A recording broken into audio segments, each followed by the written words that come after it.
You guys ready to meet these guys? It's a pretty good-looking group of people. Without further ado, please welcome to the Nerd HQ stage, in no particular but very particular order, Josh Holloway, Sarah Wayne Callies, Ryan Condal, Carlton Cuse, and Peter Jacobson!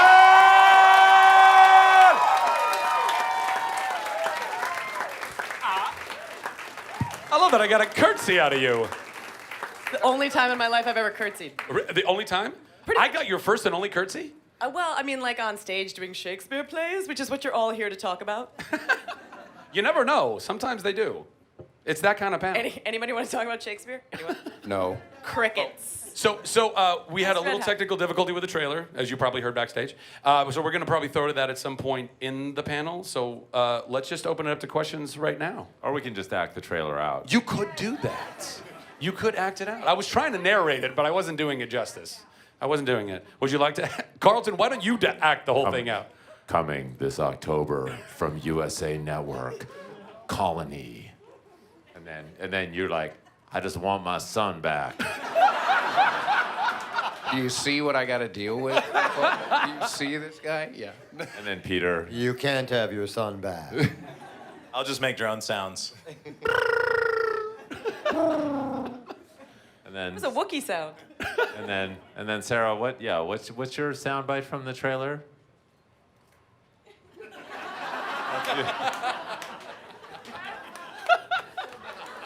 Hey guys, Colony, let's give it up for, that was good. That was it, that's all, that's it.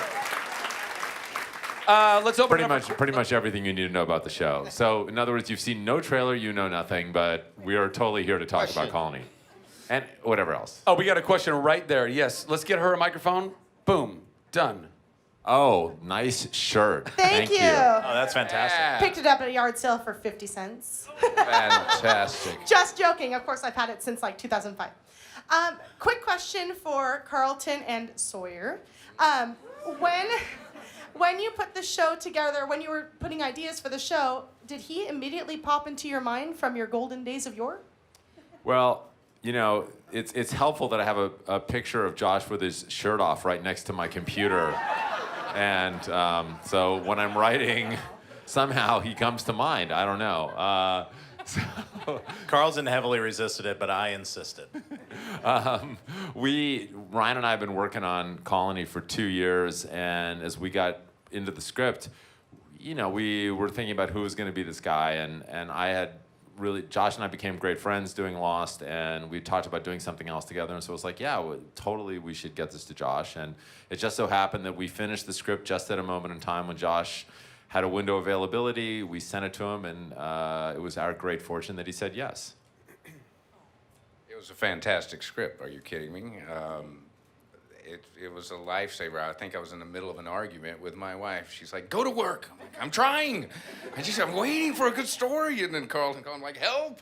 But the story was fantastic, and I was really looking for something to sink my teeth into, and really that was big storytelling the way Lost was. And the year previous, Ryan and Carlton had written a script called The Sixth Gun, and it was fantastic as well. I wanted to do it, and I chose something else. Luckily, because then it canceled, and here I am. What fortune? You know, that's how it works. All good casting stories start with some of us getting fired. Strangely, that's true. Next question. Not everybody at once. Crickets. Yes, you, sir, in the blue shirt, right there. Hi, guys. I'm a huge fan of all of your work. My question's for Sarah. So you've worked with a lot of incredible leads, like Wentworth Miller in Prison Break, Andrew Lincoln in Walking Dead, and now Josh Holloway in Colony. I was wondering, you have any like fun stories with either of those men, and like what the experience was like with each of them? None of them are any fun. Josh and I actually shot a movie together. Not that the movie ever came out, but we shot a movie together early in our careers. It was right after the first season of Lost, right before the first season of Prison Break. And so when this came up, what I knew is that I would be going to work with a gentleman, and that's a really rare breed in what we do. Yeah, and we're on stage with two of them, which is actually kind of remarkable. Josh and Carlton, right? And I'm presuming that you're leaving Peter and Ryan out of that. No. All right, well then me and Ryan are left out of that. I am the gentleman, yes. And that's how Sarah had a 2-episode arc on Colony. It was great to go back to work with someone. And actually, when we did this little flick that we'd done before, there was a love scene in it. And there was a little love scene in the pilot. And back when we shot this movie, you know, Josh had been modeling like 5 minutes before, and I'd never had any kids. So we got ready to shoot the scene for Colony. And I was like, okay, so listen. I'm not in my 20s anymore. I've had a couple kids. I don't know what you're expecting, but bring it all down. And Josh just I called laughed. bullshit. And She looked the same. Jokes. After 2 kids. Fantastic.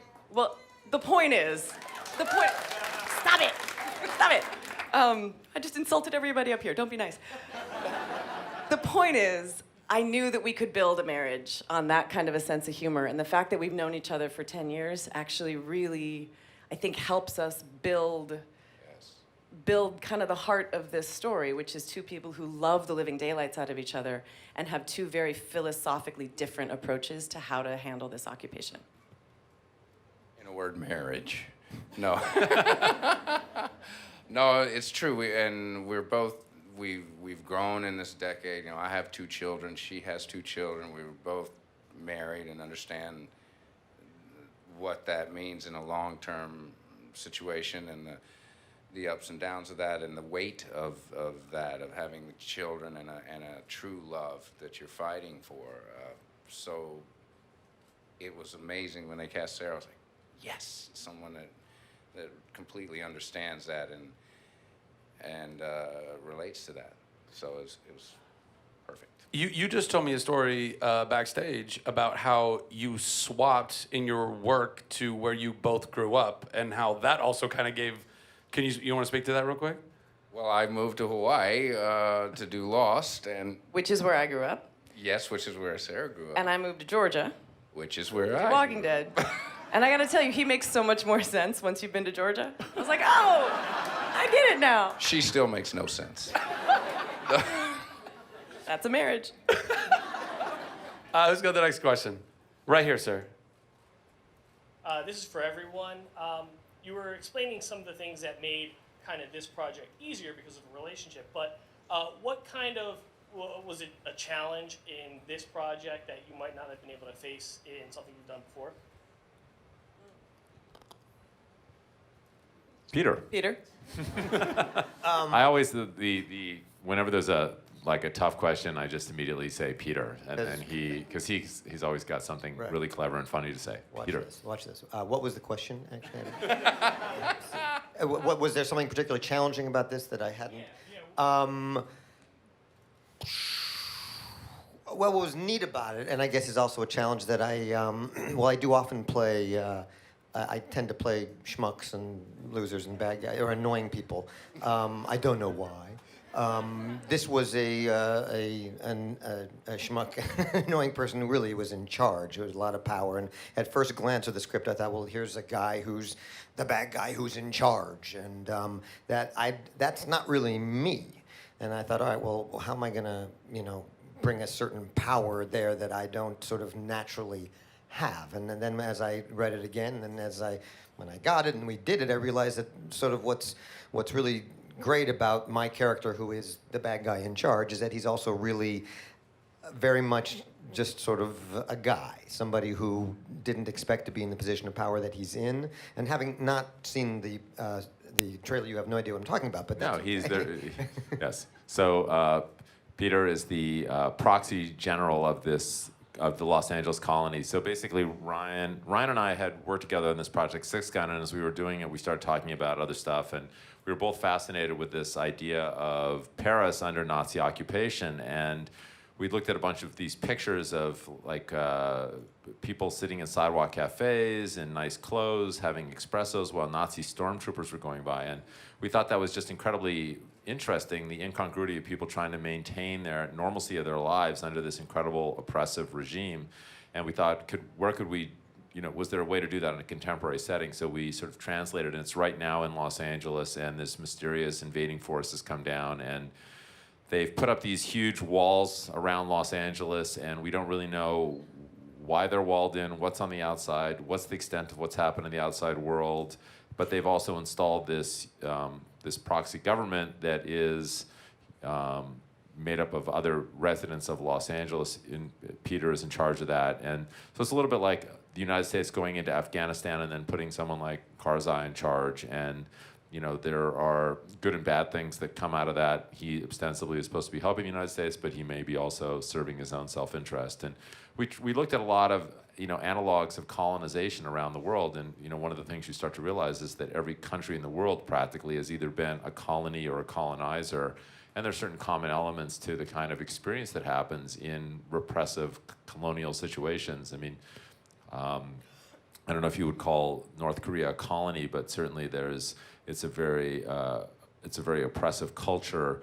Our director, Juan Jose Campanella, came from Argentina, and he grew up in the 70s when there was a dictatorship in Argentina, and so he completely dialed in and related to the script and ran it through the prism of what his experience was like as a film student in the 70s in Argentina, where he would get stopped randomly by the police, thrown out of the car, gun put to the back of his head. His stuff was to be searched because they presumed that anybody who was a young film student was a radical or subversive guy. And so, there was and then our director of photography was from Peru and had gone through the same sort of experience there. And so it felt like we were tying into some things that were universal, but and then we kind of crafted it as a little bit of a kind of a thriller. So Josh plays a guy who was an FBI agent, and during the arrival, when this mysterious invading force comes down, we might have spilled earlier that it was Canadians. That may or may not be true. It's always the Canadians, Carlton. Yes. Canalians. Canalians, as we were Peter referring to said them. before. Yes. Peter credit.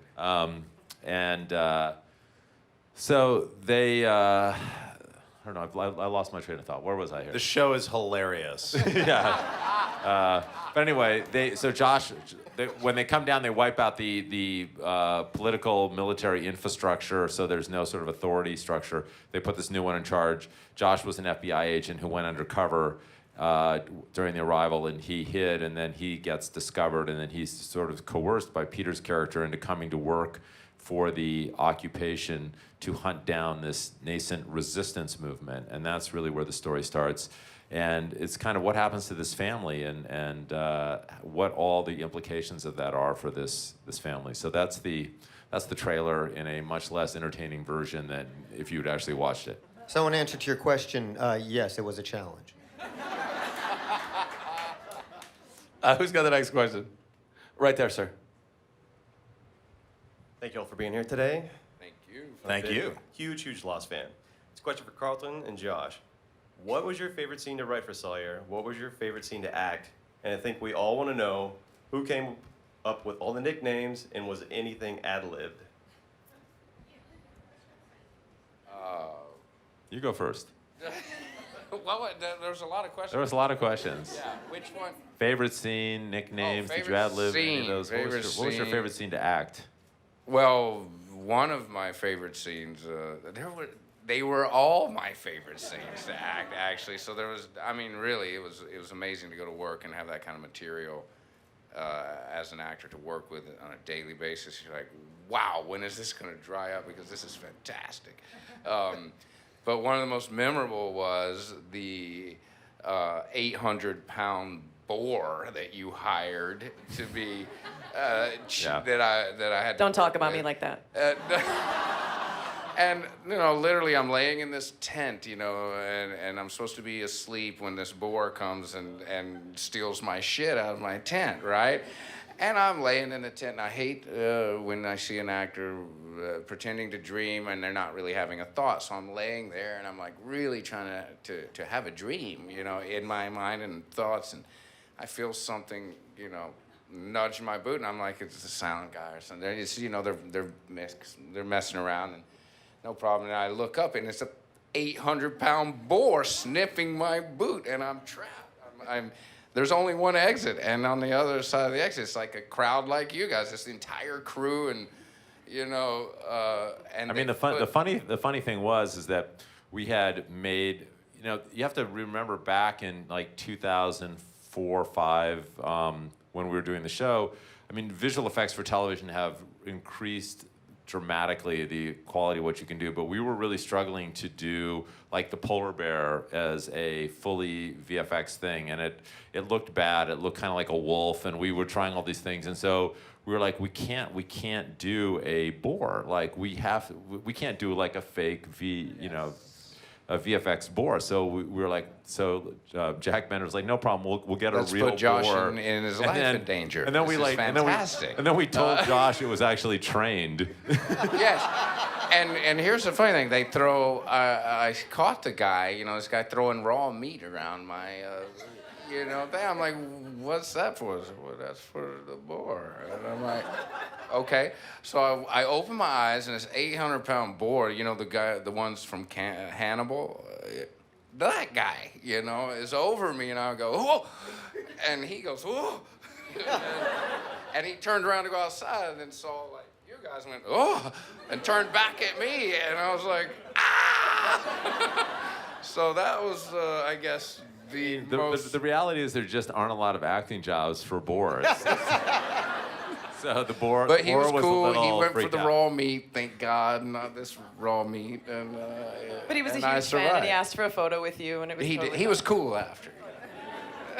And anything to say about the nicknames that may have arisen? Well, Freckles was am scripted. a bit, Freckles was scripted. I'm Southern, and I remember Damon came down on the pilot and hung out with us and drank with us. And I don't drink, but yeah. Hung out and partied with us. So after that pilot, the script started kind of tailoring to our personalities, and I'm just one of those ramblers. Like, I'll be like, well, there's an eagle in every seagull, and weird shit. You can't say happiness without saying penis.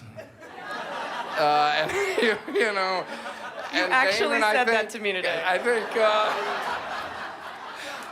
He said it to me too. And me. I sing with all choirs, but What about me? The joke was in a 3. You would have been 4. But so Damon, just picked up on our personalities, and I don't know, it just kind of snowballed. You're a nicknaming motherfucker, though. We'd been working together like I 10 know. minutes, and he started. Sorry, are there kids here? We were working together like 10 minutes in Vancouver, and you were like, "What's up, Skillet?" And I was That's like, right, I did "What?" call He you called me nothing but Skillet for 8 weeks, and I was like, because "I'm a she's hot frying like a pan." skillet. I thought it was like a frying pan thing. I was thinks I should be barefoot and pregnant in the kitchen. Like, I don't understand. Yeah. No, hot like a skillet, girl. I never knew it was a compliment. I never knew. I'm with you. I get it. I get it. See? Whose side are you on? I mean, I don't get it. I don't get it, Sarah. How dare he? Next question. Right here. I'm Jenna. If you could use the microphone. I'm Jenna. I'm a huge Lost fan. I just did a picture with you, didn't I? Ah. That was fun. Okay. For Carlton and Josh, I'm sorry. I'm getting really, really nervous here. Okay. You are very close. It's an intimate room. I get it. Yeah. Your question, please. My question is, a lot of us on the Lost support page online ask ourselves if Sawyer should have gone with Kate instead of Juliet, if there was any possible change in the script or anything like that, or. It's really interesting. Obviously there were skaters and jaders, and there were Suyets, I don't know, but it was really interesting because when Damon and I were writing the show, a lot of it is very organic, and we really reacted to what happened with the characters. And actually, initially, when we first put Josh together with Elizabeth Mitchell, who played Juliet, it was like we weren't really sure that like the romantic chemistry was right, and then just kind of over time, it started evolving, and this thing kind of came to exist between them that seemed like a not like lust, but a more sort of deeper, more mature connection. And we really wrote to that. I mean, in a certain way, we had preconceived ideas, but we'd also kind of allowed the characters to define themselves in their relationships. And we spent a lot of time discussing how we wanted things to go, and we felt like it really made the most sense for Josh to ultimately kind of evolve as a character and declare his love for Juliet, and that was something that was just an important part of the evolution of his character. And I don't know, we certainly bounced back and forth on the Kate front, but ultimately we decided that was what we thought would be the best path for the character. As a giant Lost fan, I love that you guys did that, by the way. I thought it was a really bold and awesome choice. I'm just throwing my 2 cents in. I've been told that the trailer is now ready to rock with audio. Woo. Now with audio. So let's watch that. This is the trailer to Lost, or this is the trailer to Condal? Okay. It's a hybrid, actually. Okay, good. Yeah. Walking Dead. And House.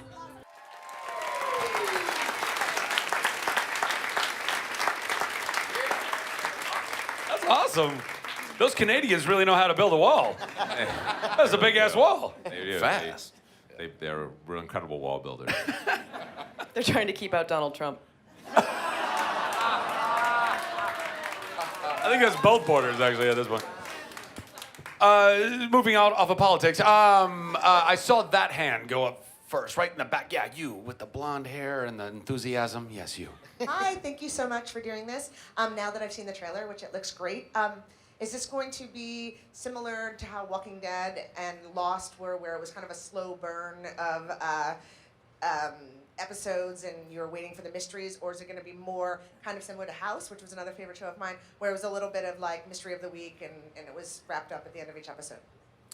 No, it's definitely serialized, and the curtain is kind of right in front of the audience. You sort of only know as much as the characters know. There's not a character who sort of kind of comes out and sort of does some big expositional download about what's going on in the world. So over the course of the first season, you're trying to kind of piece together what exactly is going on, who's in charge, why are they doing this, what's up, in this world, and that's kind of the fun mystery of the season. And answers get doled out across the first 10 episodes. It's the same. We don't know anything. I don't know anything, but I trust. But I will say, I mean, we just started shooting. We did the pilot a few months ago, and we just went back into production. So I've only read up through 104.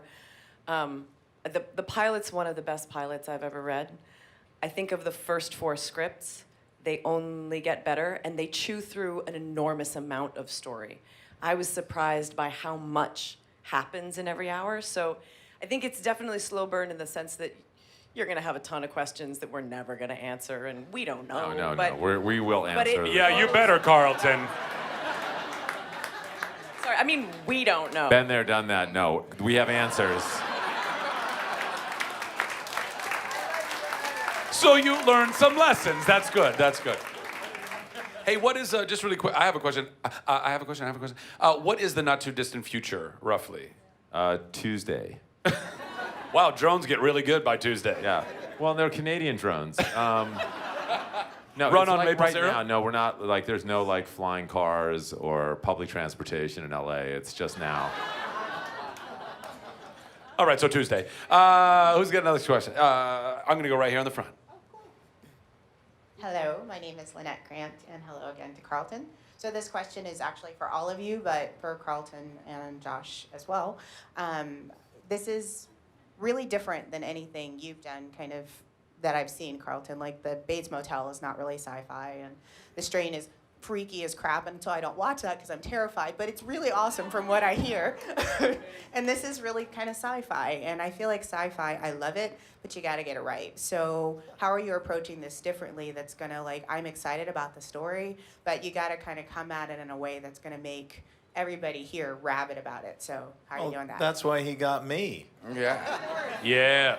Well. No, I think the fun thing about the show is that it's even though from the trailer, it appears it's definitely a science fiction world. The world has changed a lot, But it's really the science fiction is kind of the canvas that we're working on. I mean, the show at its heart is really a family drama and an espionage thriller, and we wanted to tell a story that had kind of science fiction leanings, but was this very real and visceral human story, and that means centering the story around the characters, and we have wonderful leads in Josh and Sarah and Peter to tell this incredibly human-driven story about a world that's been turned upside down. The social order is completely changed. People that were not in power before have suddenly been given tremendous, almost absolute power, and everybody else is kind of just trying to survive in the middle. And the human character stories that come out of that extraordinary situation are what compelled us to tell this particular story. And it's like Carlton said before. In our world, every country has either been colonized or colonized someone else, and so it's an old human story. It's just it's a far superior enemy this time, but the principles are the same, and it's ultimately a human struggle story. So, and one we all know well. And I mean, there obviously was a lot of science fiction in Lost, particularly as we went downstream in the show. But I mean, I do have an incredible co-writer, collaborator in Ryan, and if you don't like it, it will be his fault. And if I may, for my money, one of the best seasons of television was the first season of Battlestar Galactica, right? And so, in that great tradition of science fiction, you create this. You create an external world that's new, and you use it to examine the questions of the world that you're living in right now. A lot of the questions that we're asking, what's the difference between a freedom fighter and a terrorist? It's if Battlestar Galactica was an examination of the Patriot Act, I think this is potentially, among other things, an examination of what creates terrorism and what are the things that drive people to fight against the power that exists, and what drives people to join that power. And so, my hope and what I've seen written so brilliantly so far is that that's exactly what they're doing. They've created this world of science fiction where we get to say, right now, what's happening? Let's talk about it, and let's make sure there are no bad guys. There are no good guys. There's no black and white. It's a show that exists completely in the gray area. And to me, that's what science fiction is for. And yet, it's that gray area becomes very concrete and nothing in between when it comes to how the characters themselves are written. These are not grayly written characters. That's a terrible word. They're characters who are exceedingly human, and the relationships are very rich. And these two, they're married, and they're in love, and they have a family, and they're. Are you talking about me and Ryan? Yes, I am. Or, So that's not gray at all, and it's all that combined, which makes it, I think, so far a stellar pilot, and more to come. It's a study of perspectives, and like even Peter's character is the bad guy, but a bad guy is only a person who's been hurt a lot, and makes choices around things to survive. So he's really a survivor, and same situation I may be put in, she may be put in. You make these decisions. I mean, how far would you go for your children and for your loved ones, and who comes first, them or humanity, and as a whole, what's more immediate? So it's all of that. Peter, would you say the best villains are characters that completely believe that what they're doing is actually good or right? Absolutely, yeah. Otherwise you're winking at it and undercutting your very badness, because any villain believes exactly that they're doing what's right. Then again, there are those that know, they have sort of more of a meta take on it, and they're okay with that. But what I love about playing this, I wouldn't even go so far to say he's a villain. He's clearly motivated by the choices he's made in his life, which, they're doing what they're doing to survive. I'm doing what I'm doing to survive. And as far as my character's concerned, that's righteous. And if it's bad from somebody else's perspective, well, so be it. I mean, one of the things that's really fun to do as a storyteller is to subvert your expectations about a character. I mean, if you remember back to the beginning of Lost, Sawyer was actually like the second lowest testing character on the show. I mean, he was really not a good dude in the pilot. What? and Second by lowest? and by well, no, and that because those things really they don't test who you are as an actor. They're a poll of the audience's disdain for your behavior. You're trying to like, hide Shannon's inhaler and Kidding get me? a kiss. The first coffee I got, we were all in the pilot.